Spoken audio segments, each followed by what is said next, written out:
Evet, YouTube'dan izleyen arkadaşlar, STRANDING'in 35. bölümüne hepiniz hoş geldiniz efendim. Biz Twitch'teyiz. Sizde de gelin. Bak hatırlıyorsun, en son buradan koşuyorduk. Evet, Got a koşamıyorduk şu an. moment, Sam? It's about the director. Yok So kardeşim. there's no way he could have made the jump to Amelie's beach if they didn't share a strong personal connection, right? Well, I looked, and I couldn't see one. The network should have contained something, anything, but there was nothing Görüşürüz whatsoever. Batu. Kendine iyi bak. His entire life prior to his tenure with Bridges has been redacted. His name, his past, everything. There's no telling who he was. Which led me to consider another possibility. What if it isn't the director and Amelie who have a connection, but the director and Clifford Unger? And what if that connection is what facilitated the director's jump to Amelie's beach? If it's those two who have a personal history, then it might explain why Cliff is holding the director hostage as well. But even if that were the case, it doesn't answer the bigger question. How the hell did the two of them end up on Amelie's beach? Sam, Hartman here. There's something else I'd like you to consider. Beynimi yaktın be dayı. An educated one, concerning Cliff's objective. Somehow, with the aid of the chiral network, our individual beaches have begun to coalesce, resulting in the formation of a single massive seam. Should this process continue, there is a risk that BTs will flood across into our world, bringing about a death stranding on a heretofore unprecedented scale. Now, Clifford Unger's battlefields and my own beach appear to be unaffected by this phenomenon, existing entirely in isolation. They do not and have never intersected with others. But what if there were another class of beach, one that exists on a higher plane, that was responsible for setting this process in motion? And what if the beach in question were none other than Amelie's? Cliff may have summoned the director, but I believe his true aim was to seize control of Amelie's beach, to exploit its power over every other beach, and trigger the last stranding. It's the only rational explanation for Cliff's actions, which is why you have to stop him. If Hartman's right, then we're in serious trouble. Using the chiral network in Amelie's beach to trigger the last stranding? That's why Higgs went after Amelie, wasn't it? If it was Cliff who put him up to it. Yeah, it all fits. With the last stranding, he'll finally have his revenge against the world that stole his life and his child. You've got to stop him, Sam. You've got to make the jump to Amelie's beach as soon as possible. Get in and get her back. It's our only hope. If you can't, then we're all doomed. Ben oraya nasıl gideceğim?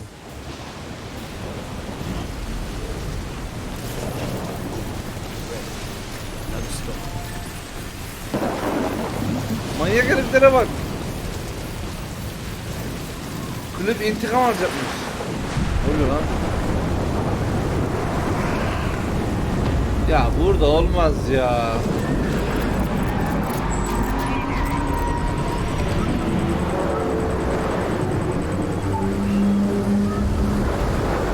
Ama kafamız nasıl güzel.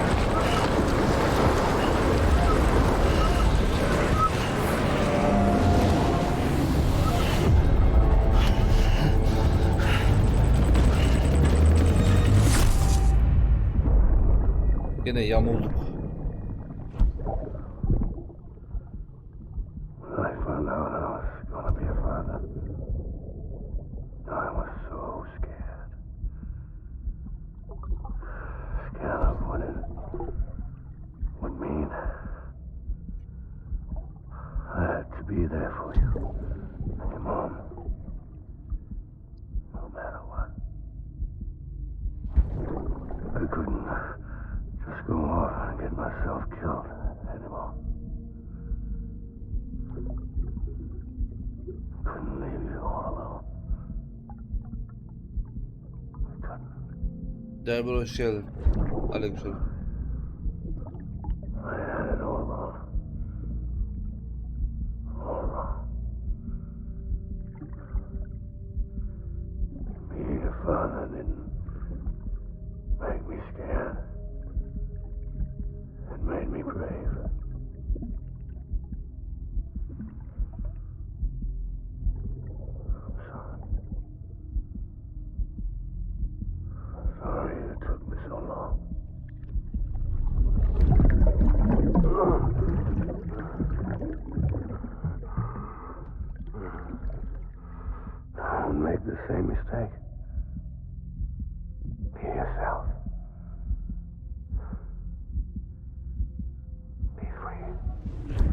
accepted. I need you to hand it over. Shoot him, John. Shoot him! I gave you an order. Shoot him!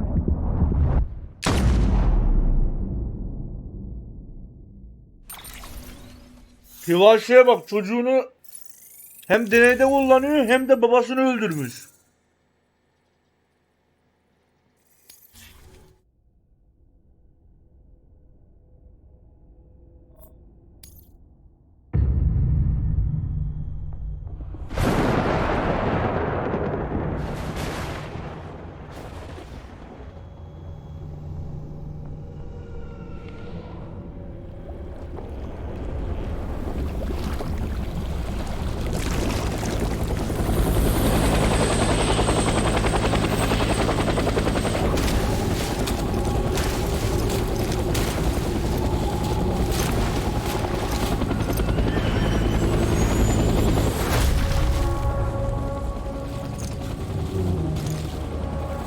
Reis geldi.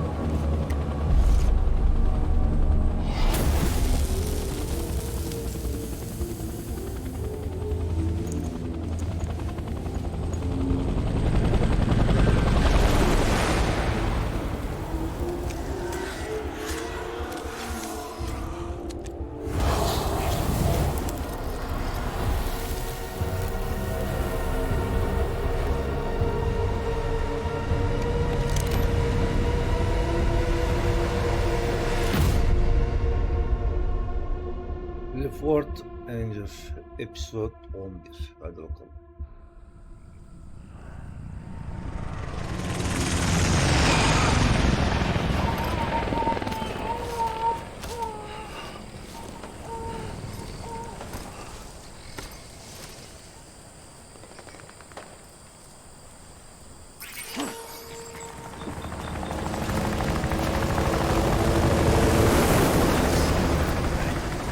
Gerçek hayatta kim diyorsan biliyorum.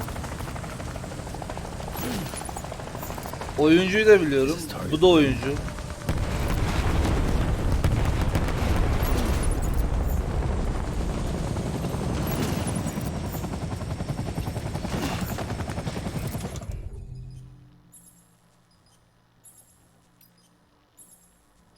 Oyunda belli oldu mu? Oldu. İsmi Cliff.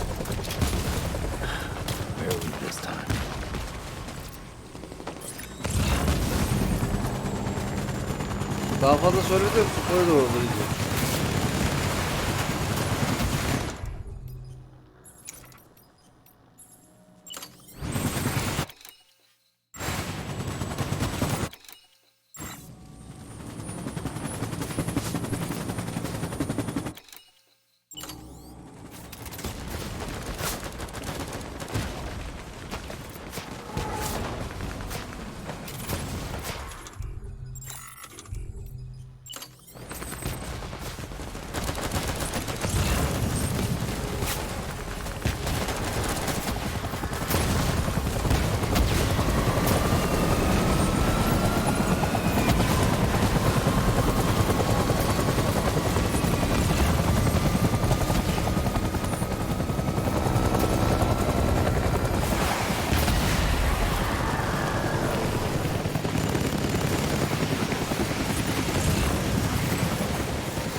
Oyun bir anda nereye döndü ya?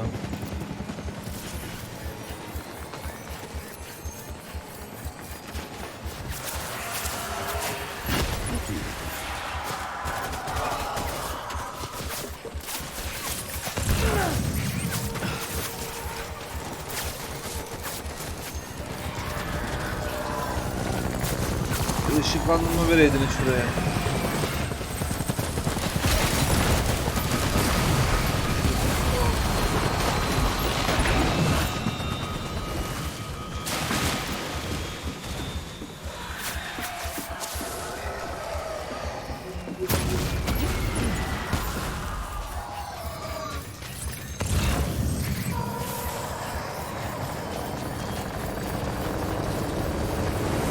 Göremiyorum.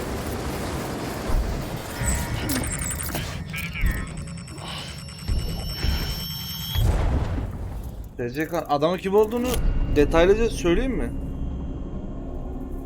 Sadece ismini söyledim ama. Moğol olsun, hoş geldin. Aleykümselam.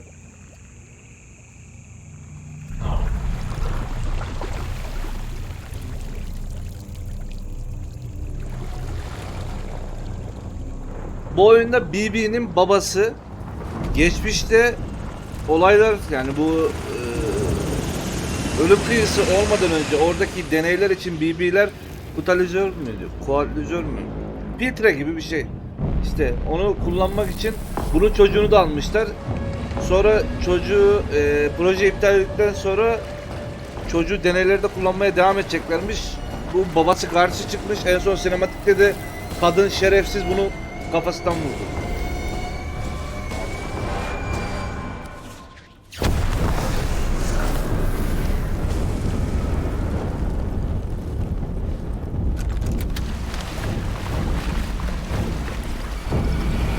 Amacı intikam almak. Acı ona da arkadaş. Ben BB'ye iyi davranıyorum. Niye gelip bana saldırıyor psikopat? Get my baby.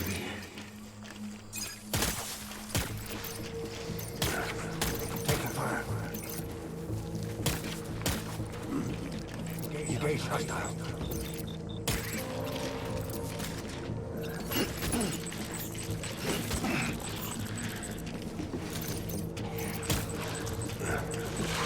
Taking fire.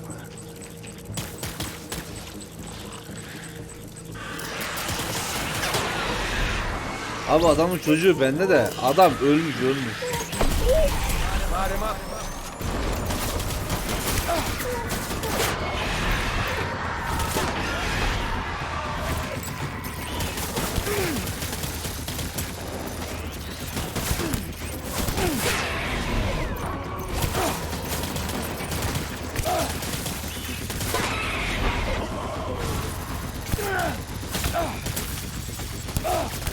Kola bir alışamadım ya.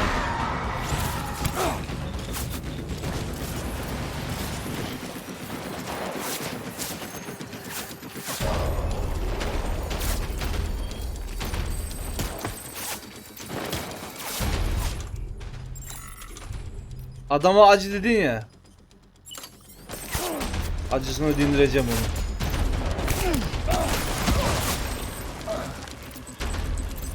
Acısı dindi herhalde.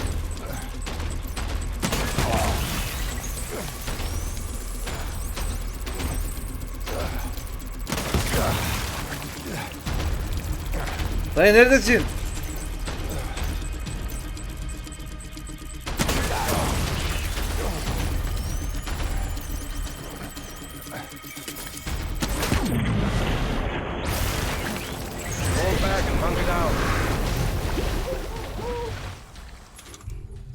Bir şey yok.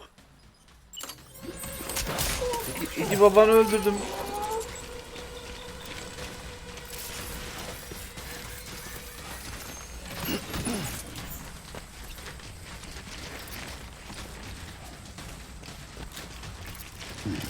We need reinforcements. Dad.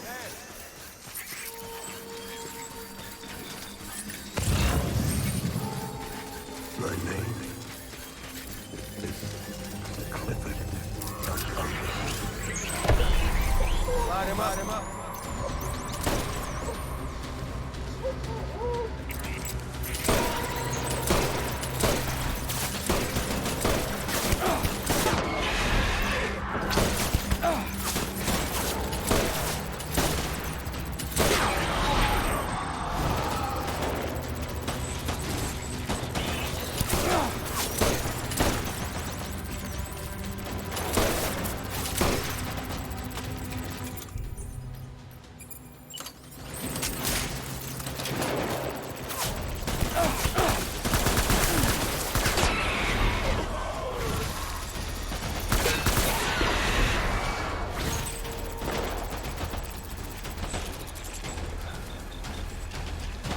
Burada oynayacak mısın? Bana kadar oynayacağım.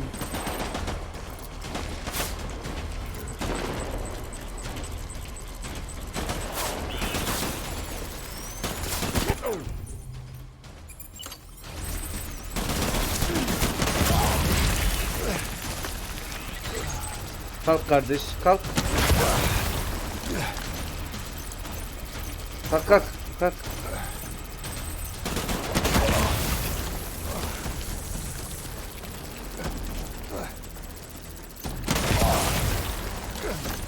Oğlum kalk.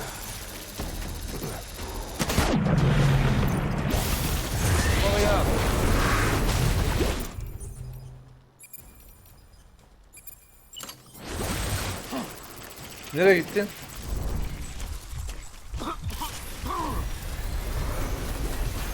Nereye kayboldun? Move.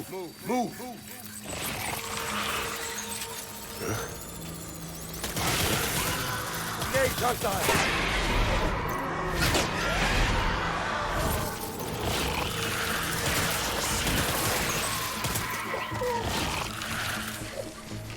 Open fire.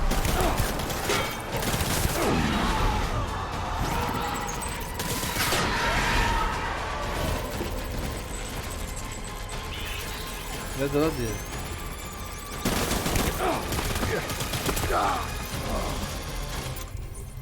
Abi hoş geldin. Biz seni şöyle alalım. Al sana BB. Oluyor lan. Ayıp, ayıp. Bu gönderdiklerin ayıplar.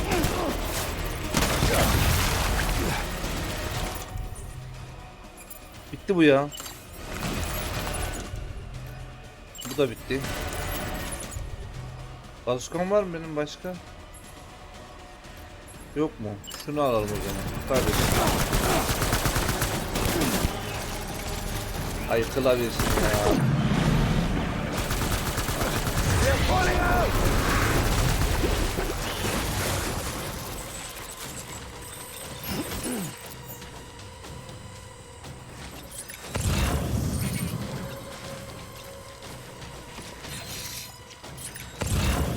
We need reinforcements. Move. Ne mumu? Neredesin?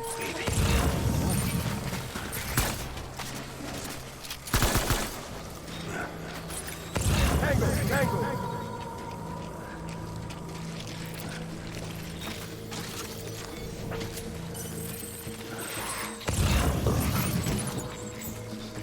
Ha gördüm seni.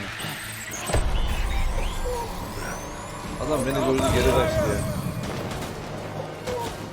Neredesin?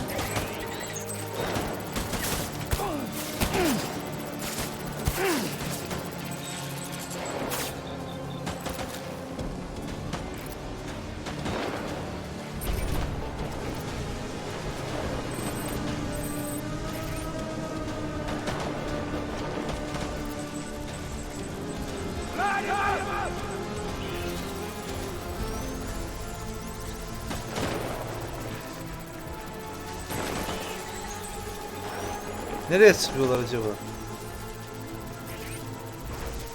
Keep your eyes peeled. Don't let me down, boy.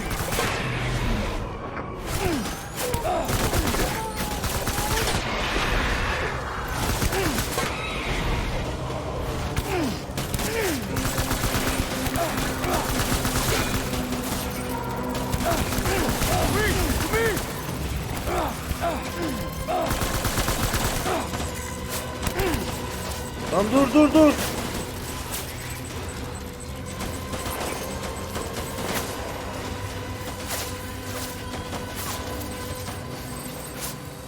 Kaç.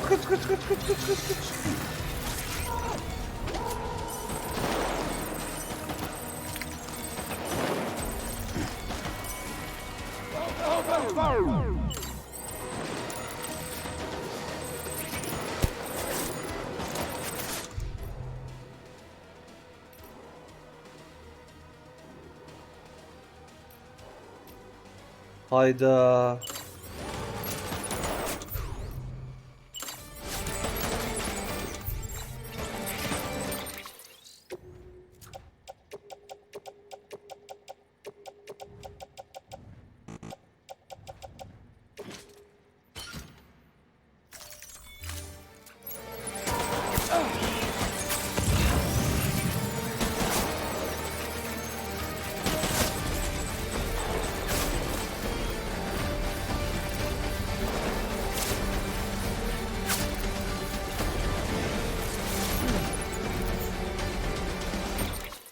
Silahını normal mermiye mi geçir?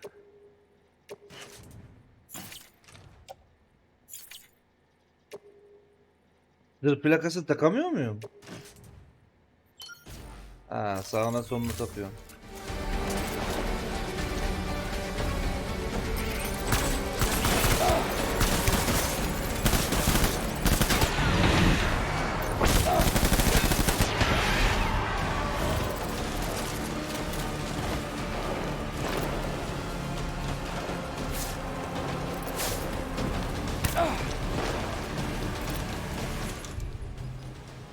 Tut, tut.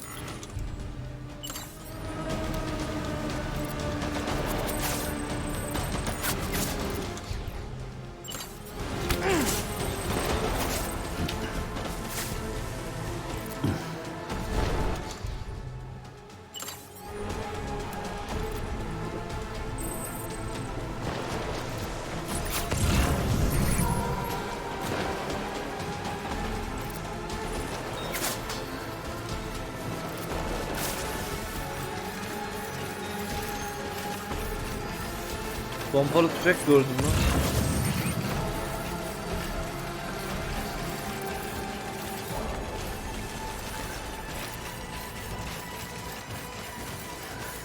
Al al al al.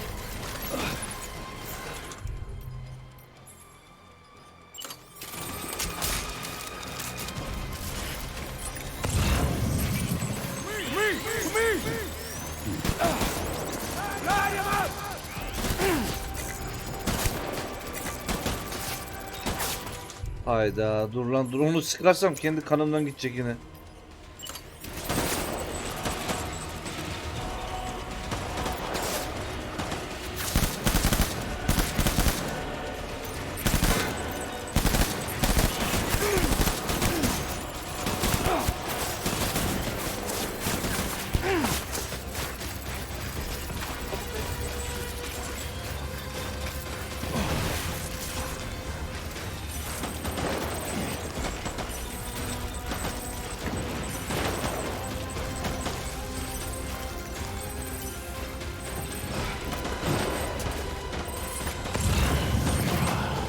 Kan torbası aşağıda. Burada yüksek.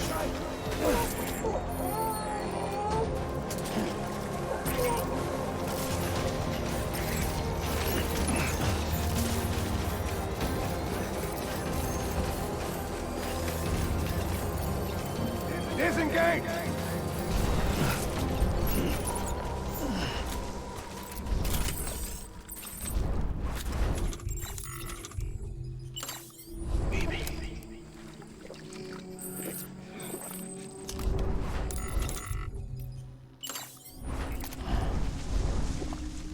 I just want you to be happy. Lan Bibi benle mutlu. Daha ne abi?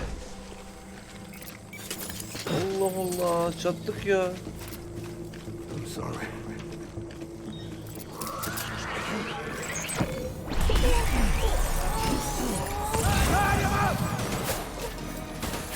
Bunun gerçeği nerede ya?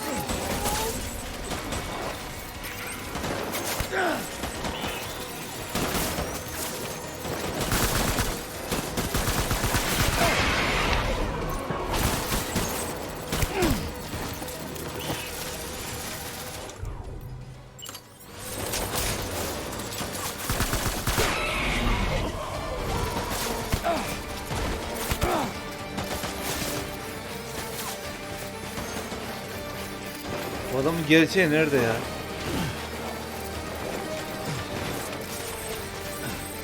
Oha, nereye zıpladın?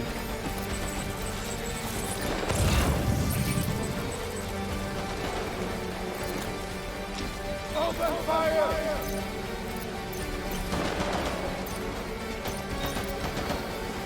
Bu mu?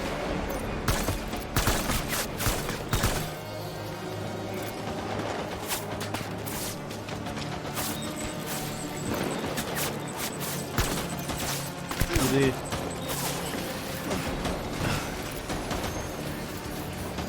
Gerçeği nerede bunu ya?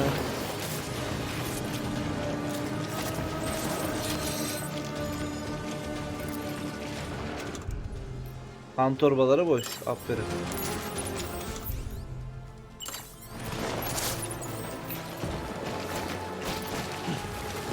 ...175 mermim var. Kan torbası, hem bomba. Abicim, neredesin? Aha, izler buraya geliyor.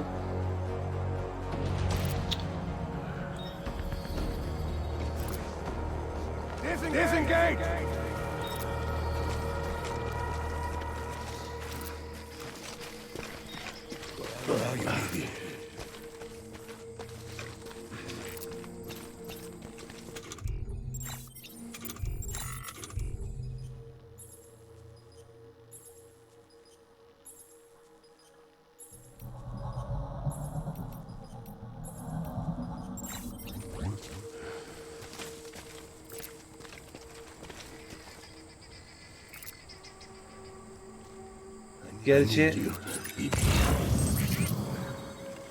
Gerçeğini bulmak lazım, yoksa sürekli kordonundan çıkarıp duruyor. I'll make it right. Gördüm. I need you, Bibi.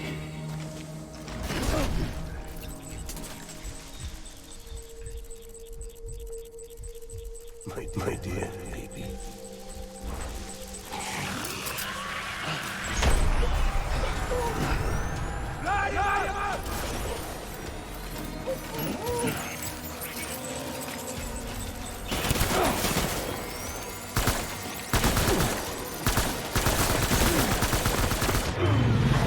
Buldum.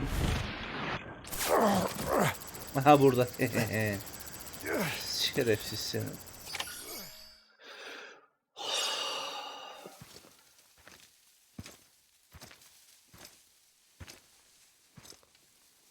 Gene boğazıma sarılacak ve geri geleceğim, değil mi? Oğlum çok karanlık lan.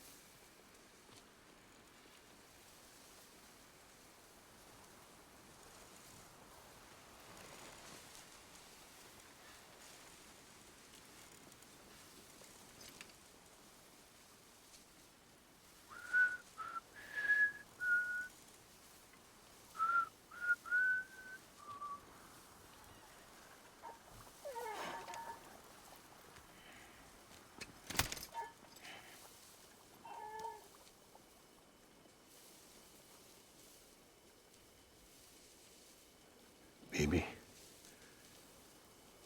We're getting out of here. Yeah. I promise.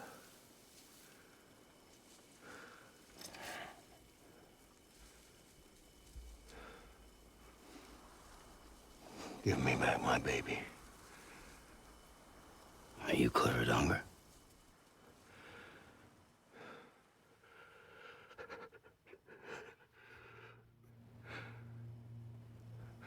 Who are you? Are you the father?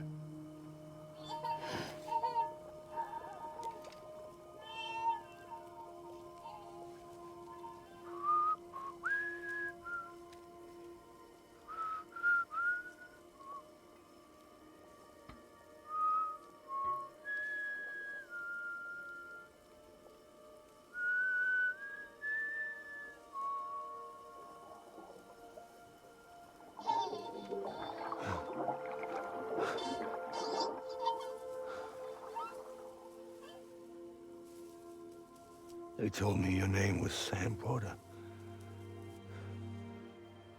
But you were Sam Bridges. My bridge to the future.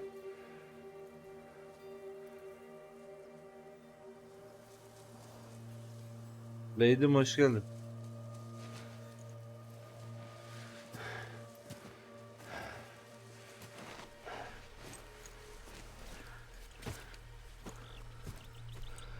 Sam, you bring people together. You're their bridge to the future.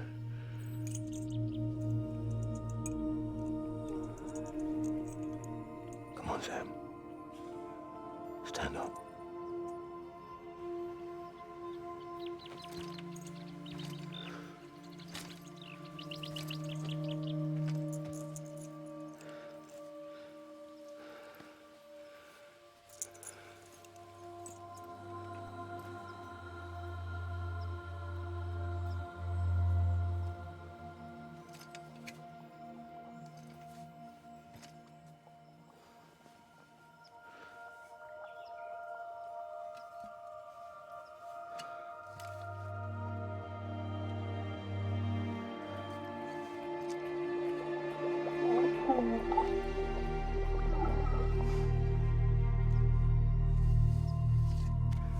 Bilmiyorum ben de.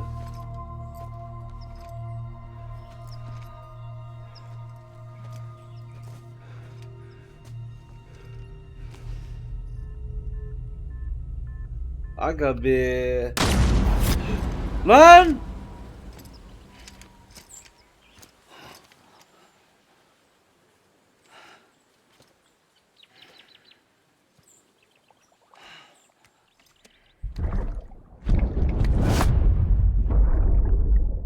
Take BB and get out of this place.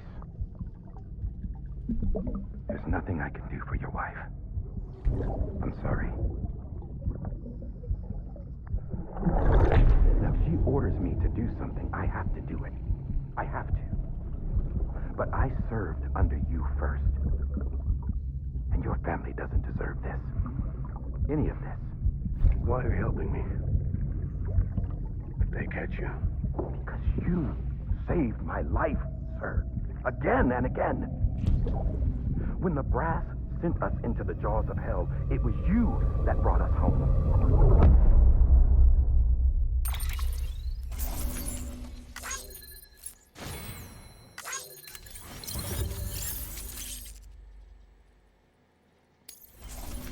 Bebeğimi geri verin.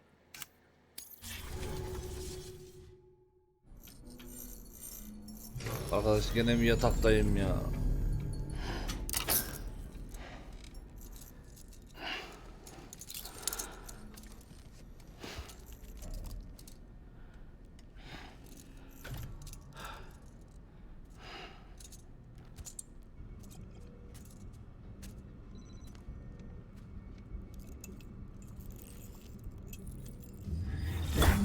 Sam, are you okay? I reviewed your logs. It looks like you were caught in a supercell and emerged an instant later on the other side of Ground Zero. Not far from Port Knot City.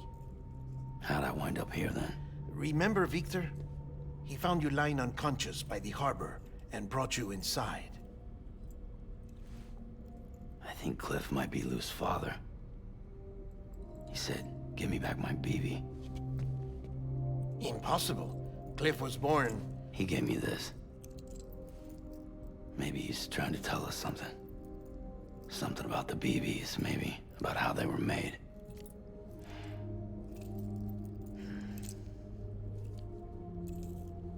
It didn't feel like he was trying to hurt us. It felt like he just wanted to talk. But you said you saw him holding the director captive on the beach. Yeah. They must have some history we don't know about. Them and Bridget. Funny you should say that. I've got something you should see. Found it in the archives while I was digging around. It's a pre-recorded message from the director labeled, "If I don't come back."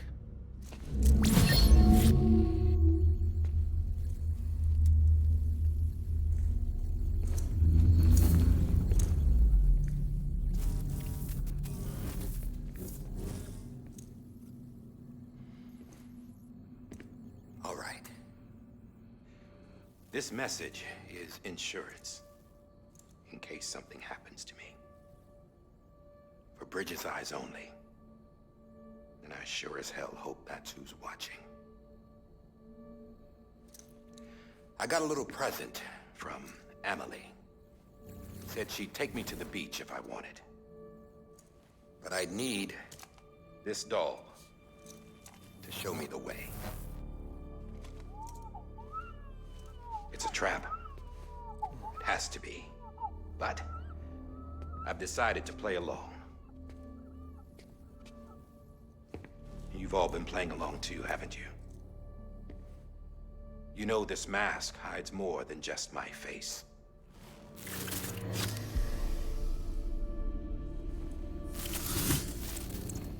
Well, Emily's a blank slate too. No past. No record she ever existed. She's a ghost. And the thing about ghosts, I never met Emily in person. Have you? Ever seen her in the flesh, shook her hand, touched her? The original team we sent was divided into two groups. Emily was with the first, Mama and Hartman were with the second. They had no direct contact with her. Yes. Amelie's group was wiped out in Edge North City. Everyone but her. Everyone who could say whether or not she exists. Bullshit. She's real. We've touched, all right? She and I both. Well, I've only ever interacted with her hologram. I'm telling you, I've met her. In person. Lots of times when I was little. Yes, but on the beach. Here's what the president had to say about her daughter. Amelie was born on the beach. There her Ka remained, though her Ha came to this world. This division of body and soul forced her to spend most of her childhood in the hospital. But though her health was poor, her Doom's numbers were off the charts. Her supernatural talents blossomed as she grew older and overcame her limitations. But by the time she was 20, she could travel to and from the beach, body and all. And that's where she started spending all of her time. Now, if you wanted to get in touch with Emily, it was via hologram or nothing. The president insisted on that.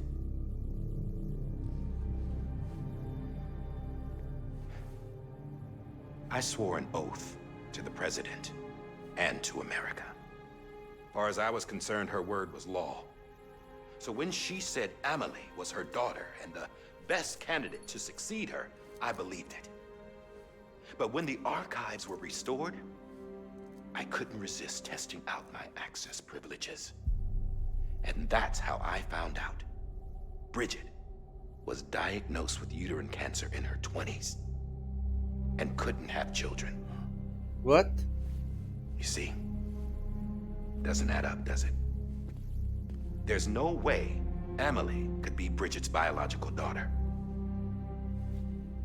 So where'd she come from? Who is she? Is she even real? How can we be sure that Amelie is an extinction entity when we don't even know if Amelie is Amelie? Hell, for all I know, the EE theory might be bullshit. But if it's not, if she's the cause of the death stranding, then I have to accept her invitation. I've loaded my gun with hermetic rounds. Sam's blood.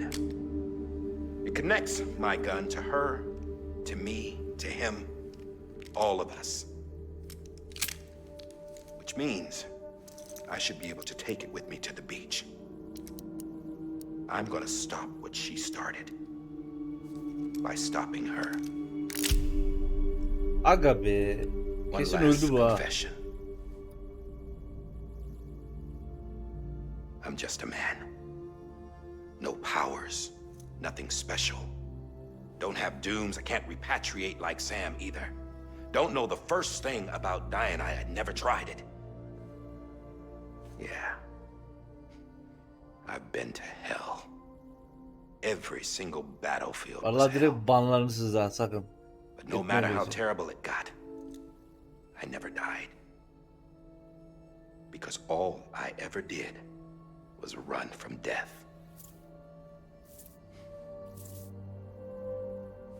Well, I gotta go. She's calling for me. Bridges, don't let me down.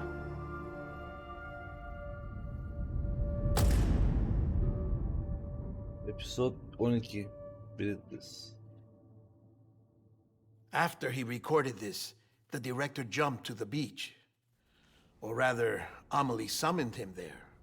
He had a gun to Bridget when I saw him. Then Cliff showed up, took him away. I thought he went to the beach to confront Amelie. Yeah, she was there too. She was the one who got me out. It's so obvious to me now. I can't believe I didn't see it sooner. It was Amelie who... Lan. Amelie aynı zamanda o hasta kadın değil mi? What happened? The chiral network dropped out. According to Lakna, it won't be long before it's completely unusable. So all our hard work was for nothing. let me finish what I was saying, Sam. I'll tell Baba him. uykum yok. Fragile. You look like shit. You should be resting. I know. I need to tell you something. I had a little chat with Higgs back on the beach. Didn't take much to make him talk. You say why he betrayed you? He said it was part of her plan. What? She was their leader. The terrorist void outs, the whole extinction agenda, Amelie was behind it all. Like hell she was. I know you don't want to believe it, but it lines up with what Die Hard Man said. Higgs turned on me after he met Amelie. At first, he was looking to expand his territory, and I had a power he could use. At least, that's how he ended up working with me. He was no terrorist. He just wanted to reach more people. But then she shows up with abilities that put mine to shame. Hell, she could even control BTs. So Higgs decides to go with her. And that's when she turned him into her agent of extinction. Amelie gave Higgs his power. Yep, she made him her homo demons. What about Bridget? You care to tell me what she was doing on the beach? You got an answer for that too? I know it's a lot to swallow. But Higgs said himself that Amelie is an extinction entity. I looked inside his pod, and there was no BB in there.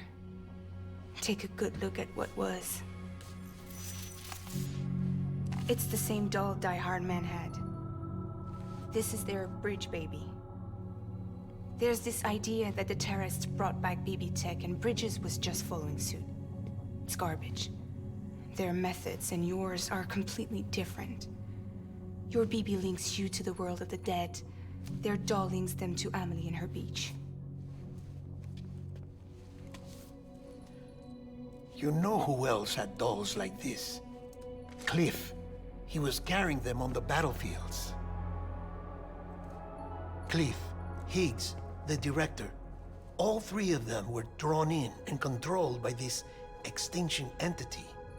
And who is this E? Amelia bu really? doktor çıkarsa Is it Bridget? kendimi 3. kattan Is it aşağı atar. Amelie? Böyle şey mi olur ya? All I can say is that the answers are on the beach. What she wants and why. If we get to the bottom of that, then maybe we can still avert the last Evet biraz stranding. benziyor. Got to find her, Sam. Whoever she really is. She's waiting for you on the beach. Hurry back east. Doğuya mı? Bir batıya git, bir doğuya git.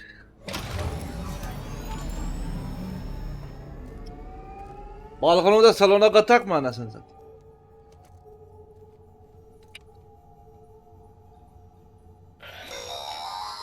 Sam, the connection's Oyna. unstable, so I'll keep Ağlama hadi oyna. Fragile's condition is deteriorating. If she slips into a coma, there's a chance her soul might become stranded on the beach. She needs cryptobiotes fast. Luckily for us, Fragile Express keeps a stockpile there in Port North City. So we'd like you to grab some for us while you're in the area. All the details are on the terminal upstairs. Please, Sam, this is critical. Çok korktum.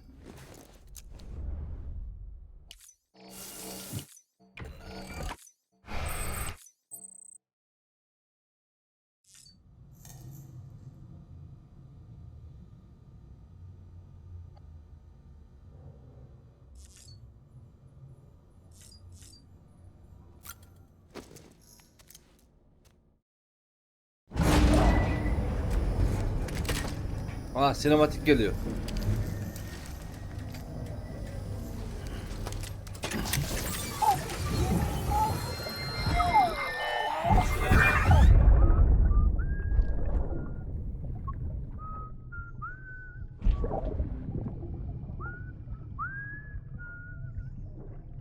You know what day it is today, BB? Today would be a very special. Burada olsam da şöyle suratına suyu bir çarpsam. You're not born yet. But the more candles, the merrier, right?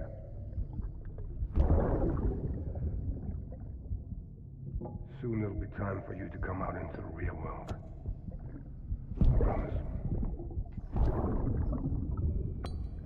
Then, we can have a real party. Well, happy birthday.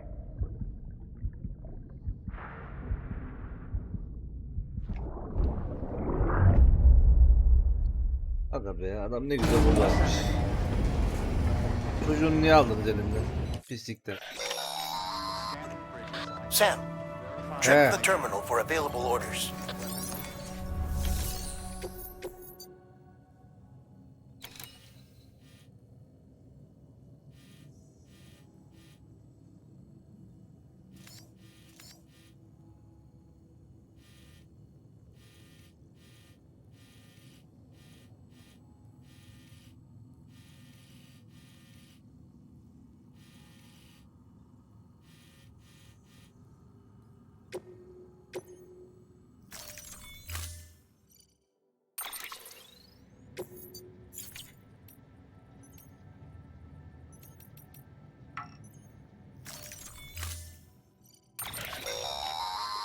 Don't forget, that container isn't airtight. You can't afford to submerge it, even partially.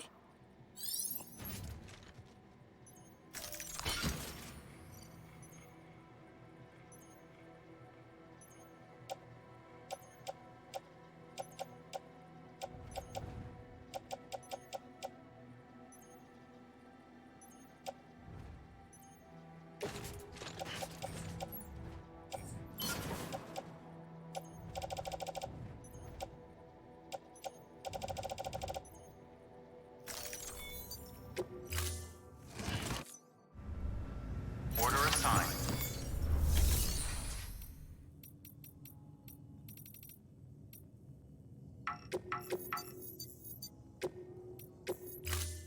Ekipman üretemiyoruz, sıçtık. Bunlar da zıplamaz ki.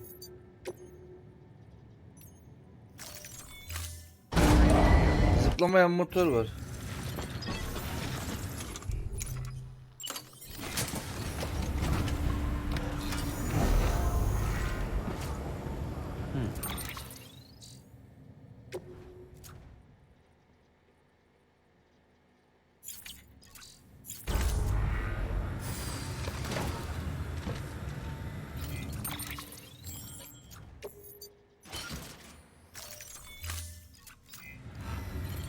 Dige dönmüşsün de ya. Damla hoş geldin.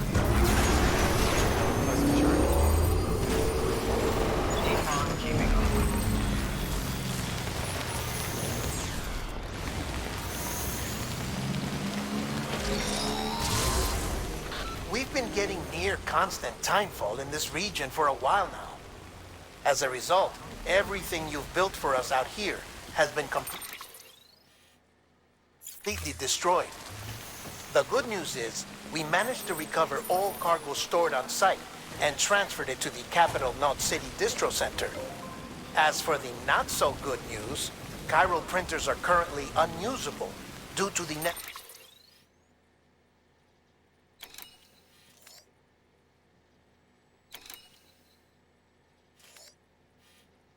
network instability. Given the circumstances, you might want to consider turning to your fellow porters for assistance. But I'll leave that up to you, Sam. I'm sure you'll come through for us. You always do. Yardım istemeyeceğim. Ver baba müziği.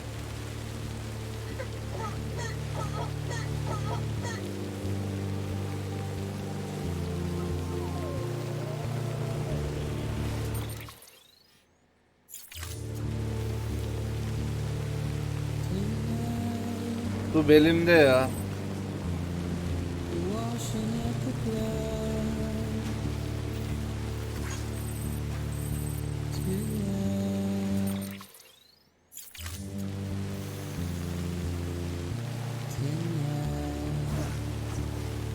Ne araç verdi, ne istediğim motoru verdi.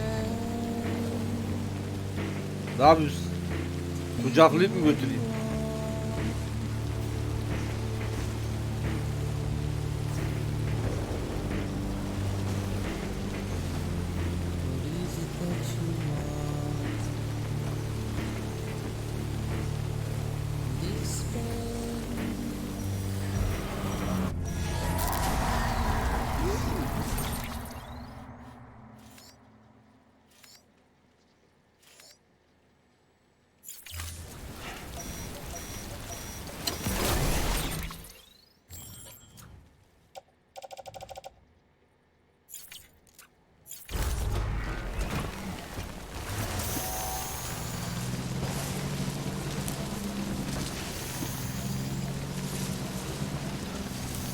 Ne yapıyorsun?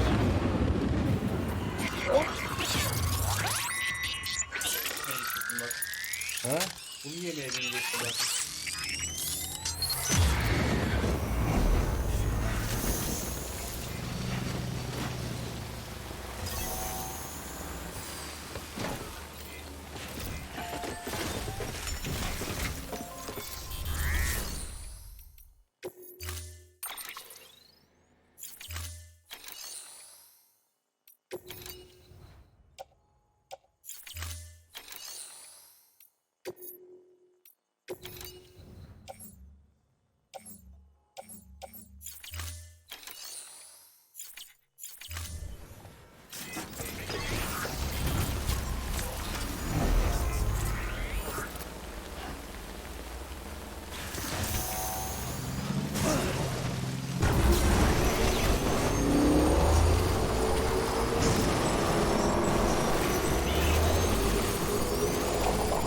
Oğlum buralar ne olmuş böyle?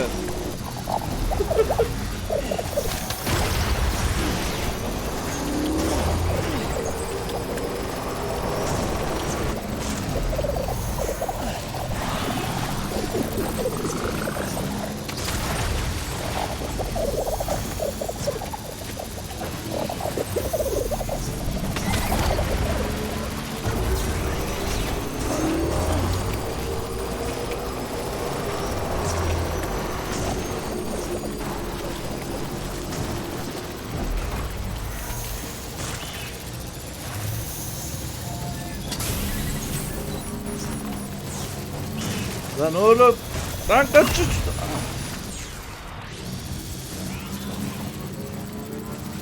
Ya zıplayan motor da koymamışlar.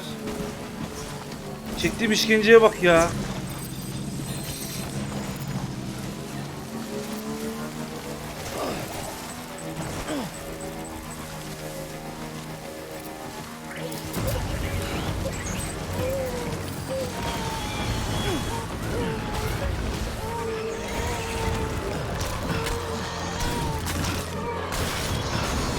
Sen eksiktin.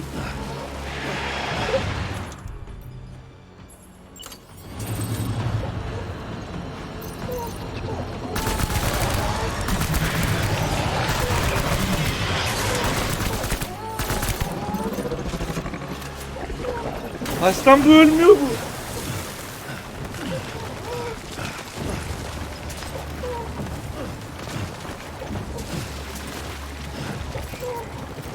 Yani o yüzden ne yapıyorsunuz böyle oyunlarda? Geliyorsunuz buraya, biz hepsini bitiriyoruz.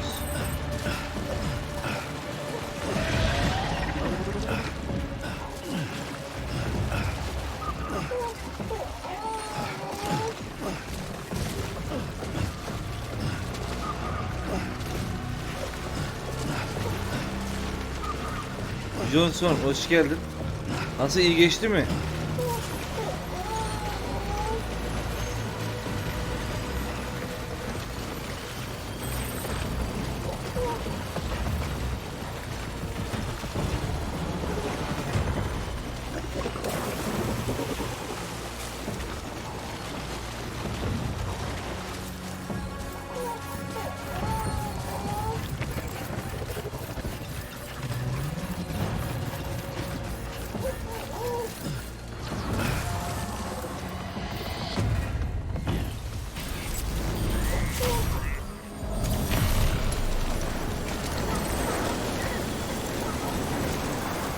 İyi geçti ama internet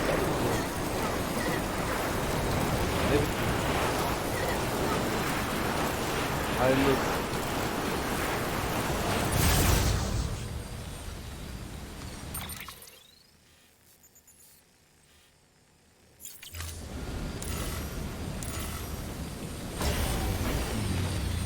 Bayağı bir oynuyorsun aslında. 2017'de oynadığın en sevdiğin oyunlar videosu falan da listesi güzel olur.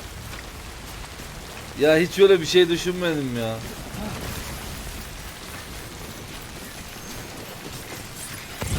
Enis var, Enis'i izleyin abi. Enis YouTube'da güzel videolar yapıyor.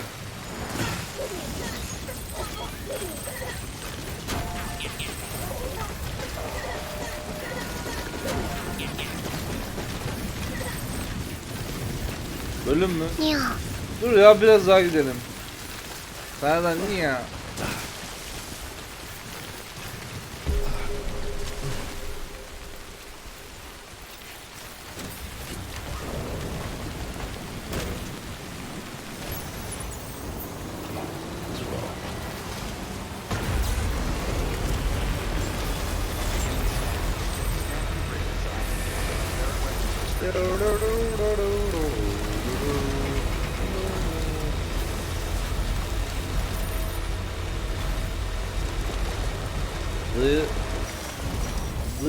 Son hoş geldin.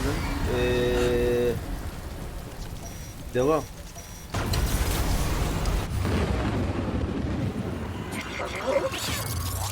Hayır ben öyle Enes gibi ya, öyle video hazırlayamam ondan diyorum.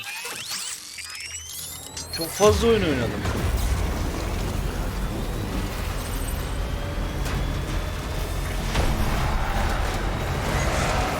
Kardeş, yolu aç, yolu.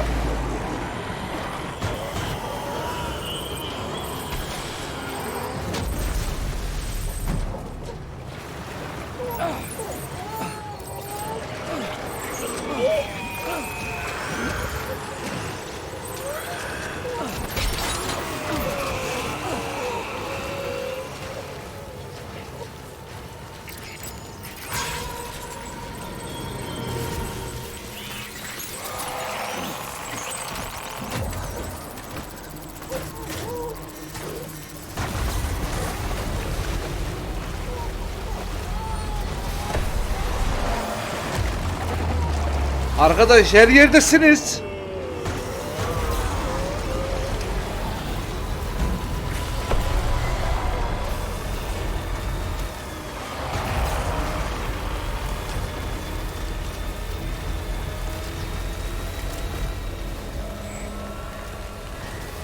Bana mı? Bebek mi? Niye emanet ediyorsun kardeşim? Bakmam ki. Kenara koyarım. Bir tane poşet içine bebeğe koyarım. Tamam bitti. Orada dursun.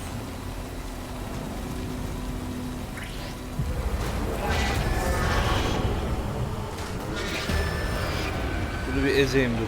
Gel buraya. Ne kaçıyorsun lan? Pislik.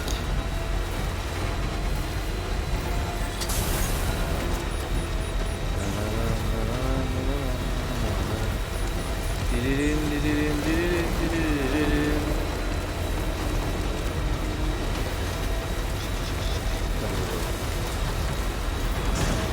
Aracını yolun ortasına koyma. Çizerim öyle.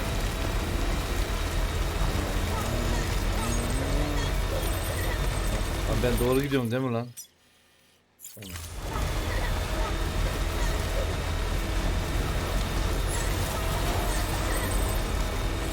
Sağ ol canım. Teşekkür ederim. Lan!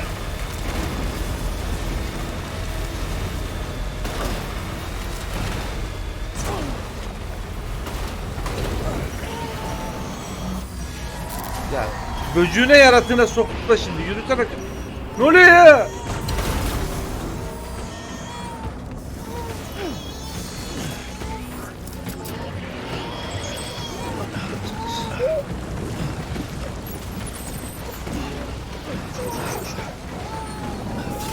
Arkada bir şey geliyor. Köpecik ne yapıyor? Selam.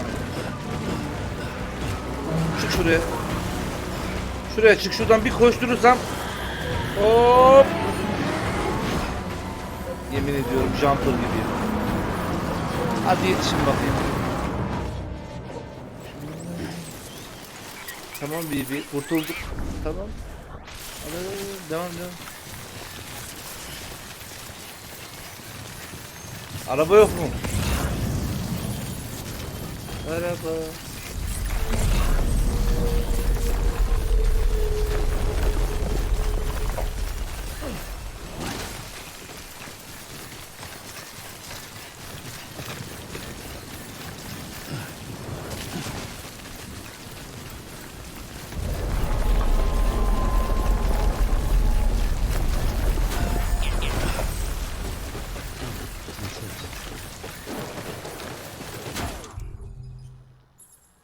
Allah var ya,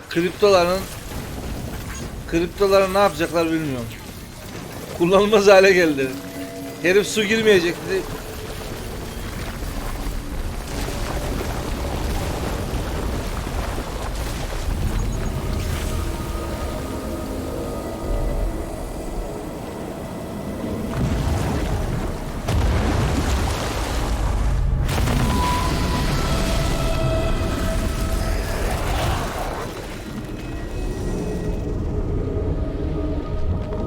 Sen eksiktin kardeş. Hoş geldin.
Pikapi, Pikachu?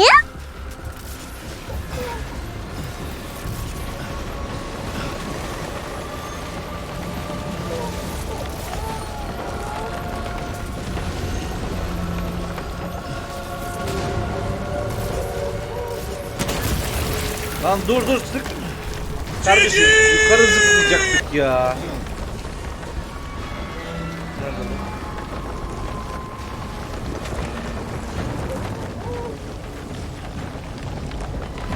İyi de abi bu yaratık ortaya çıkmıyor ki.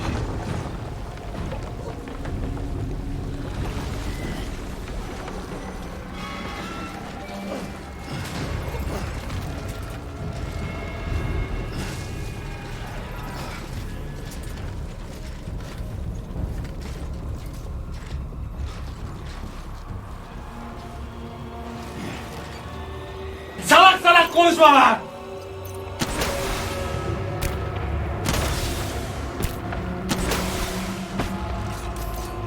Bu ölecek mi cidden?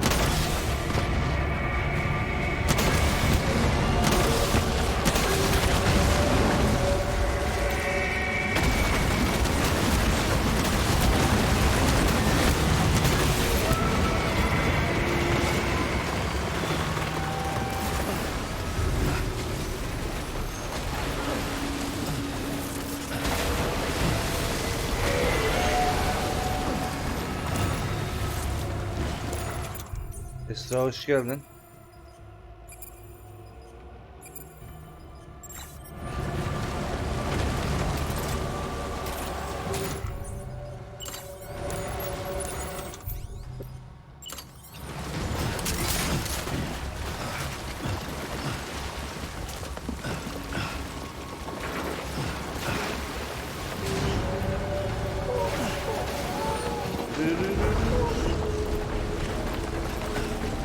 Anlamaya mı çalışıyorsun? Anlayamazsın ki. Ya! Dengeli tutulsun diye iki tuşa basıyorum, ateş ediyor ya. Bunu bırakmak zorunda mıyım ben bunu? Gerizekalı mısın oyun ya?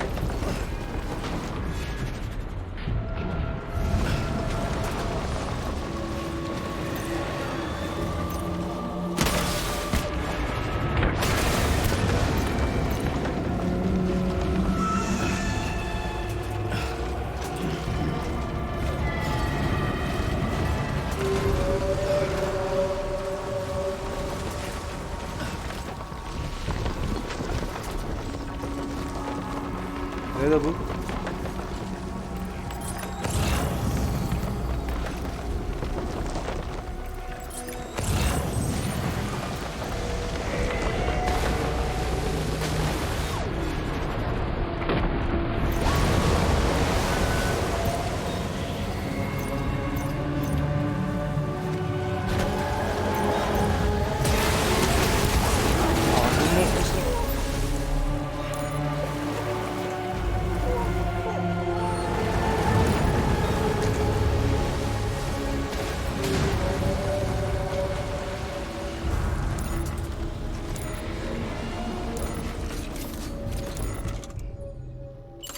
Abi 11 canım kaldı 11.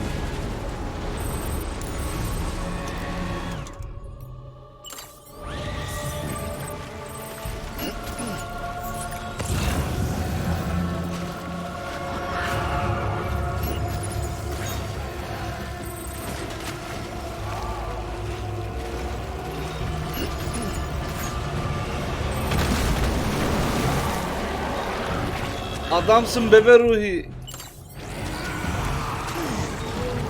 Lan bunlar ne? Ana bunlar orada.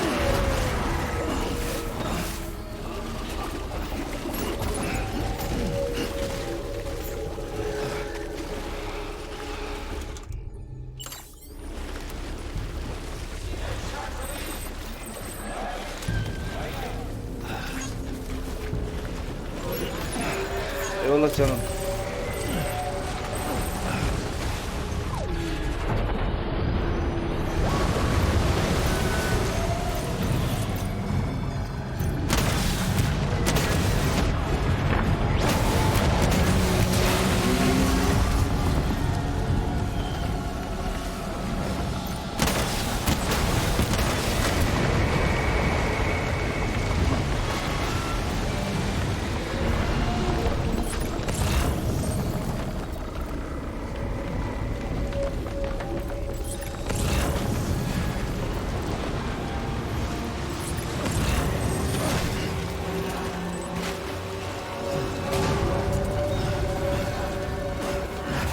Bu ne lan?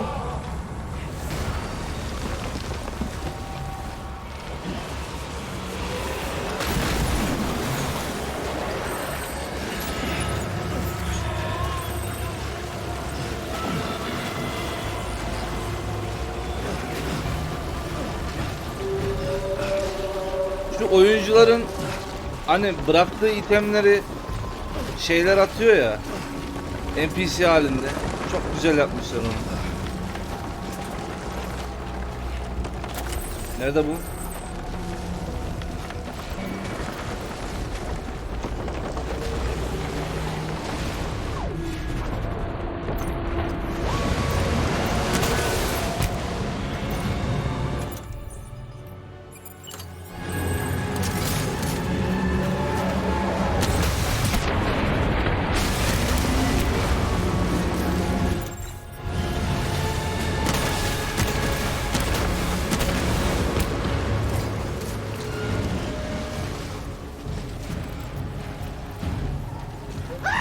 Ananı.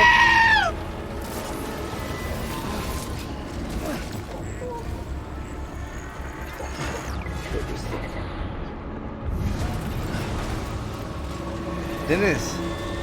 Oğlum senin iş yerini öğreneyim, şikayet edeceğim seni. Bu adam çalışmıyor.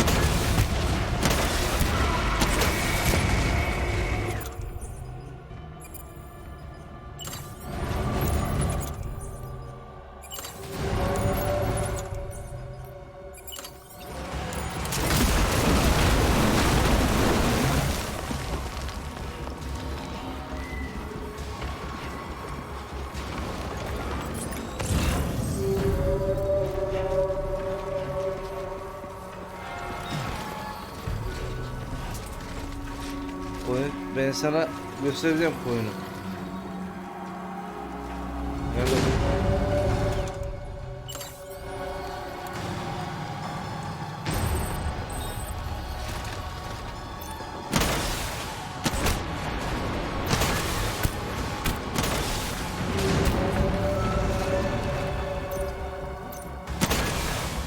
Lan! Daldı.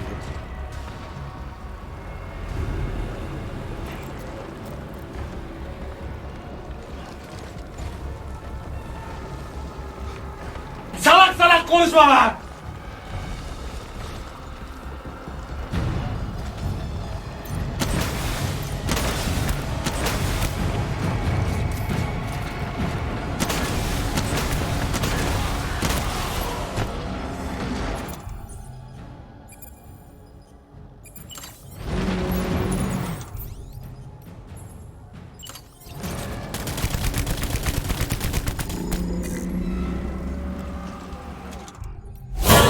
Ana. Oğlum ne yapıyoruz ya?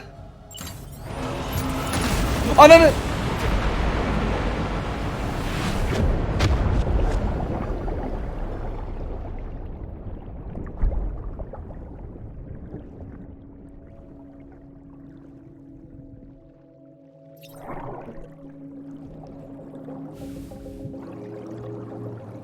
Oyna. Ağlama hadi oyna.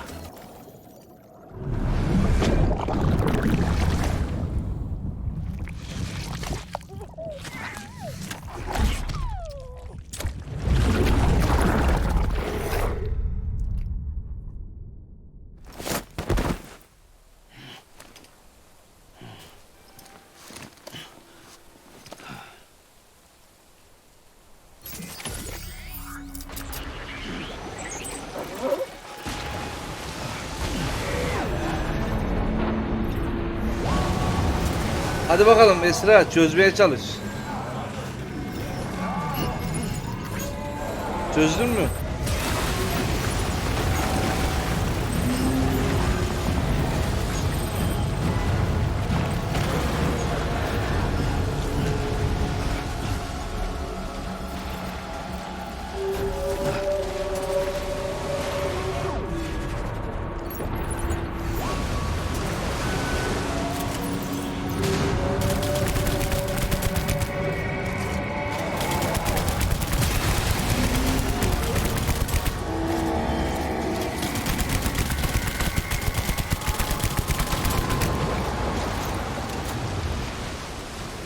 Bebeği de yedim, ne var? Tadı da güzeldi, hadi bakalım.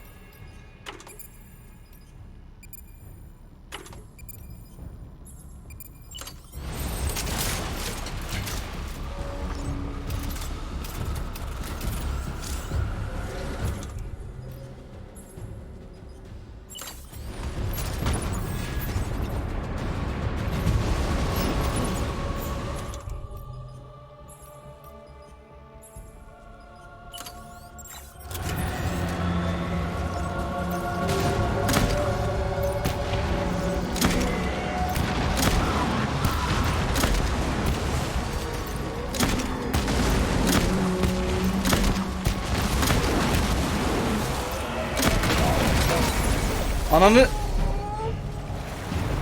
Kardeşim öldüm, ne yapıyorsun ya? Neredesin?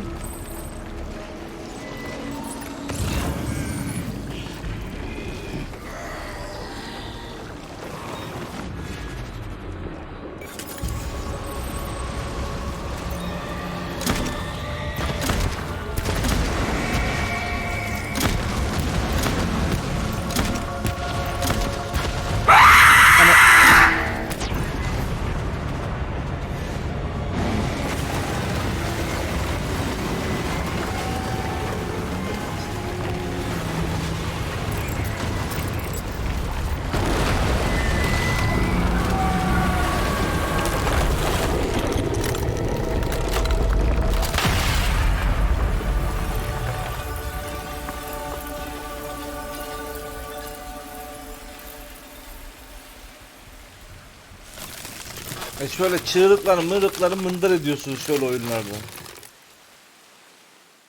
Ne güzel korku oyunları var abi. Yes, you did it, Sam. Oh, I could kiss you, you sweet son of a bitch. I thought it was all over. Git kendini öp lan.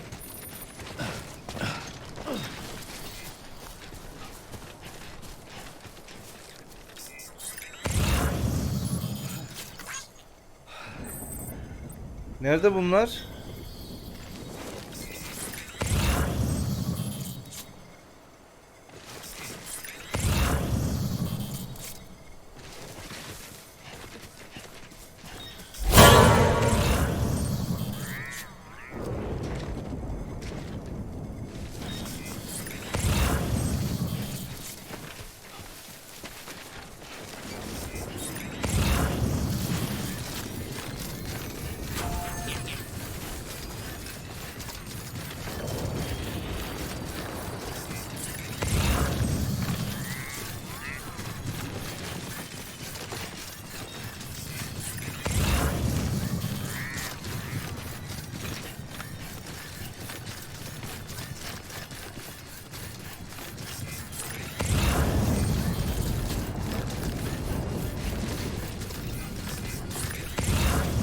Bu yerdeki eldivenleri göremiyorum ben. Siz göreniniz var mı? Elleri.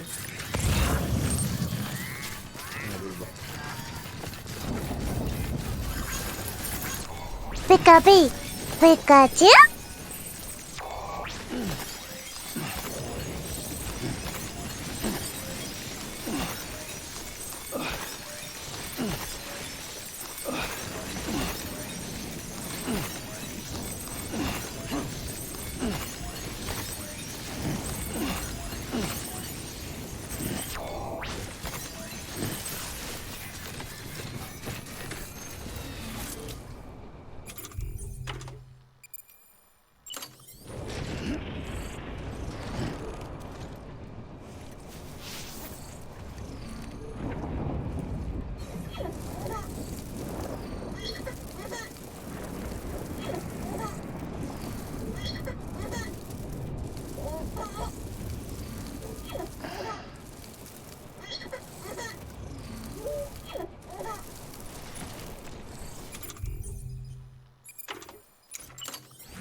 Bir mantar çıkmadı lan.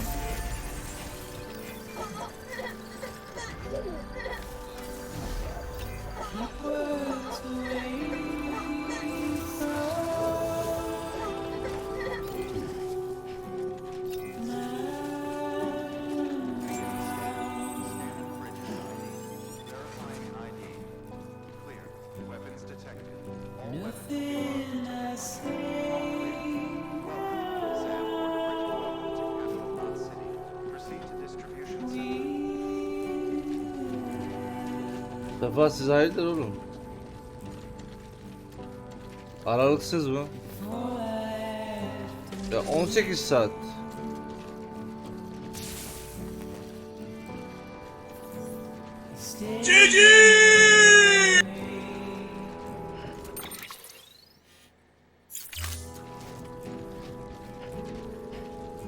Öyle hatırlıyorum.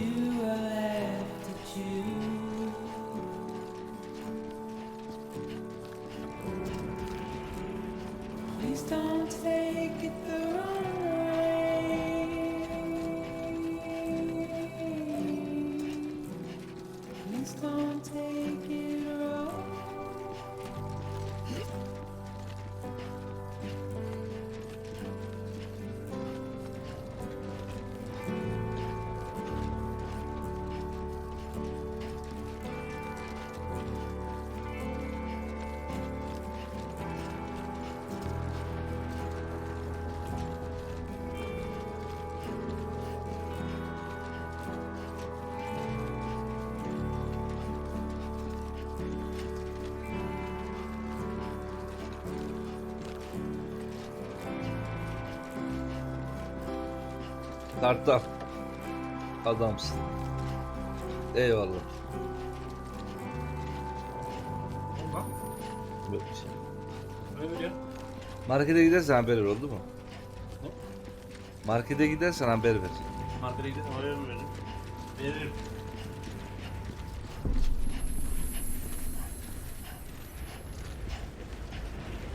Çubuk yiyesim geldi ya.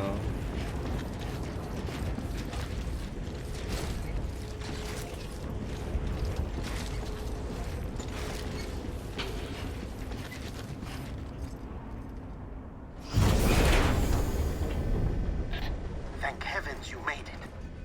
Fragile's been in a coma for a while now. But with all these cryptobiotes you brought, we should be able to bring her round. And with any luck, it'll only take a few more to get her back on her feet. You did well, Sam. Odayı bacım, hoş geldin.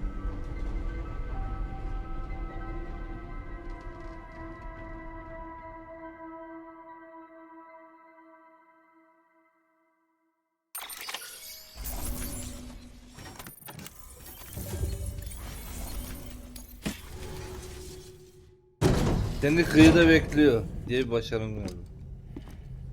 Yalnız yaratık üzerinde kutu kapkara olmuş, %90 hasar. Sam. You're back. It must have been one hell of a journey, especially on your own. But now the whole team is together again. The whole team? Die Hardman too?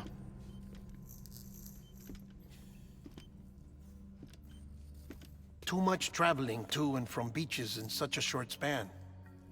Chiral matter contaminated her cells, effectively causing jet lag on a molecular level. Because of that, her homeostatic mechanisms were shaken. Don't worry, she's not in any danger, but she needs some rest. So where's the director? He's being looked after in another room. Bridges personnel found him lying outside the isolation ward. Similar to when you came back from Cliff's Beach. Even after decontamination, she needed more and more time to recover.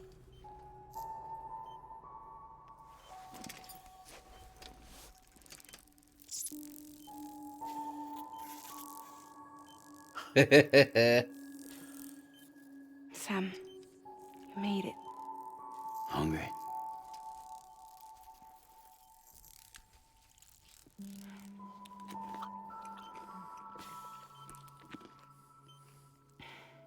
Thanks.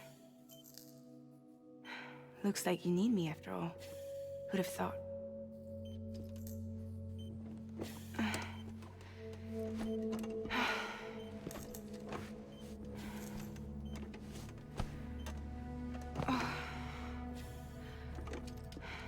Yarasın aslanı. Anyway, clock's ticking. Am I right? Sam's here. The great deliverer. The only one who can reach Amelie's beach. You're in no condition to do this. It's not fair to you or Sam. In my own search for Amelie's beach, I have come to realize something extraordinary.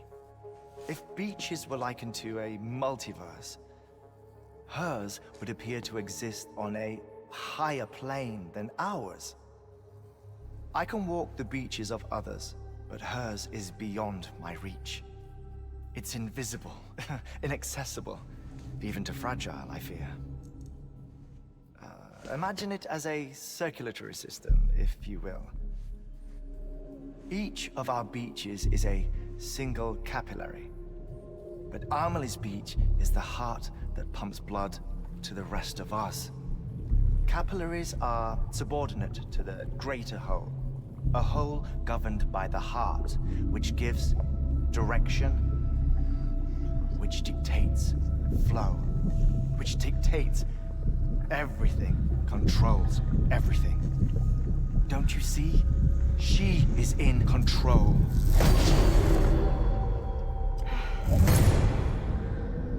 You may be able to travel against the flow and reach her, but having done so, if she does not wish to let you go, if she wishes to keep you, she can. Fragile and Die Hardman broke free from her beach, didn't they? I don't think it was any different from what happened to you. I didn't get out because I wanted to. I was forced out, repatriated, if you will, by her. Forced out? Why? This is only a theory, but she wants you to go to her. That's her final wish, don't you think? So that's it, huh? Amelie's the EE, and this is her endgame. Just so we're clear, if I want to stop the last stranding and come back in one piece, I need to go to her beach and talk her out of it. That about right? Correct. As cliche as it sounds, you're our only hope. Though quite frankly, I doubt even you can change her mind. If you can't make her see reason, you'll have to kill her. And if you kill her... You'll save the world, but you'll be stranded outside of it. Forever.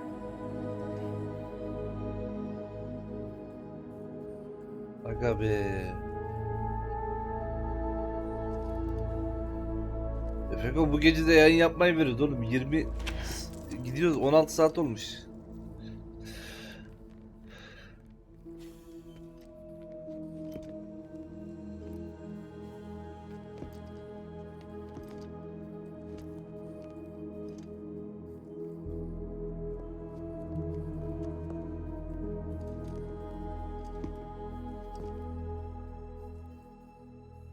Might as well make it official then. You ready to deliver the package?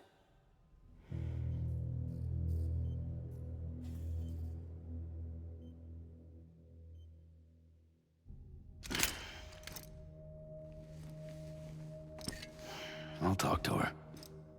Maybe she'll listen. But with the shape the world's in, it'll only be delaying the inevitable. Still, if it buys us time to try and build something better, a new lease on life, at least for a little bit, well, I can think of one woman who made the most of a chance like that. Nothing lasts forever, not even the world. But we gotta keep it going as long as we can, right? Patch the holes, change the parts, all that. So we can say we had a good run, that we lived. Thought you didn't like having to handle things with care. Because it was hard enough keeping my own shit together. Back when we met at the cave, the only thing I cared about was making it to the next sunrise. Sure as hell didn't care about America or the future. I was living a lie, hung up on past regrets. I was Dünyanın broken. bir de öbür taraf var abi. Somewhere İşte along bu the taraf way, değil. I Komple started böyle changing. karanlık bir yani. Started meeting people that made me think that maybe it wasn't all bad. People that put their faith in tomorrow. Bebek çünkü alet edevat. That kept the lights on and waited for hope to arrive. So I gotta deliver, for their sake. Even if it means you never come back? Fucked if I do, fucked if I don't, right?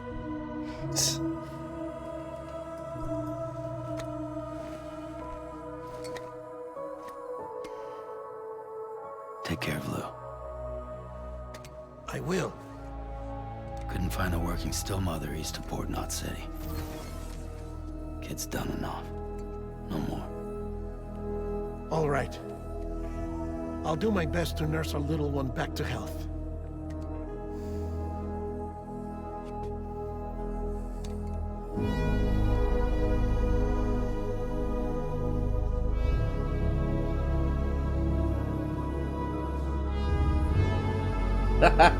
O değil Allah kahretsin.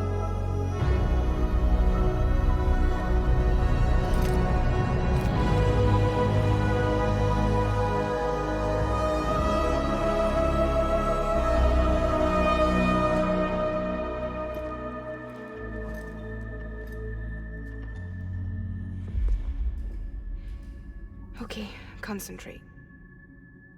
Help me look for Emily.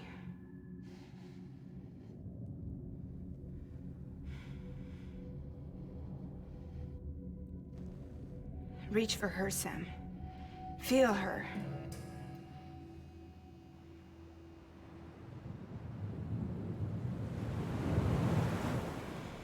I know you love her. You love her.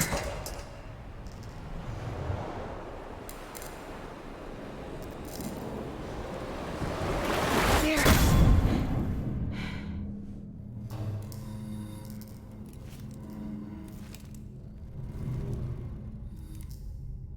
Ne oldu lan?